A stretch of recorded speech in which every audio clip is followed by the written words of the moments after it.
এক যুবতী মেয়ে রাস্তায় এক আলেমকে ডেকে বলল, হুজুর, মেয়েদের সৌন্দর্য যদি লুকিয়ে রাখতে হবে তাহলে আল্লাহ তাআলা মেয়েদের এত সৌন্দর্য কেন দিলেন? তখন আলেম বলল, মামনি, এর আগে বলো তোমার হাতে ওগুলা কি? তুমি এভাবে কচ্ছপের মতো আস্তে আস্তে হাঁটতেছো কেন? তখন মেয়েটি বলল, হুজুর, এগুলো ডিম, আমি যদি জোরে জোরে হাঁটি তাহলে তো ডিমগুলো ভেঙে যাবে। তখন হুজুর বলল, ভেঙে গেলে সমস্যা কোথায়? ডিম তো ভেঙেই খেতে হয়, তাই না? তখন মেয়েটি বলল, হুজুর, আপনি একটা বুদ্ধিমান মানুষ হয়ে এগুলো বোকার মতো কি ধরনের কথা বলেন? ডিমগুলো পড়ে গেলেই তো সর্বনাশ, রাস্তা নষ্ট হয়ে যাবে, আমার টাকা নষ্ট হয়ে যাবে, আর এই রাস্তা দিয়ে যারা যাবে সবাই পিছলে পড়ে যাবে আর আমাকে গালি দেবে। তখন হুজুর বলল, ও আচ্ছা, তার মানে কি তুমি ডিমগুলো ভেঙে খেতে চাও না? তখন মেয়েটা বিরক্ত হয়ে বলল, আজব ব্যাপার তো, ডিমগুলো আমি রাস্তায় কেন ভাঙবো? ডিমগুলো আমি বাসায় নিয়ে আম্মুর কাছে দেবো, আম্মু যখন রান্না করবেন তখন আমরা ভাঙবো, তারপর আমরা খাবো। তখন হুজুর বলল, দেখো মামনি, সামান্য একটা ডিম ভাঙার যদি নির্দিষ্ট স্থানের পাত্র থাকে তাহলে তোমরা হচ্ছে সৃষ্টি জগতের শ্রেষ্ঠ জীব নারী।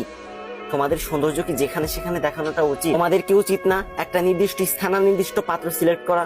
তখন মেয়েটি তার ভুল বুঝতে পারলো এবং আল্লাহর কাছে ক্ষমা চেয়ে পর্দাশীল নারীতে পরিণত হলো। একটা কথা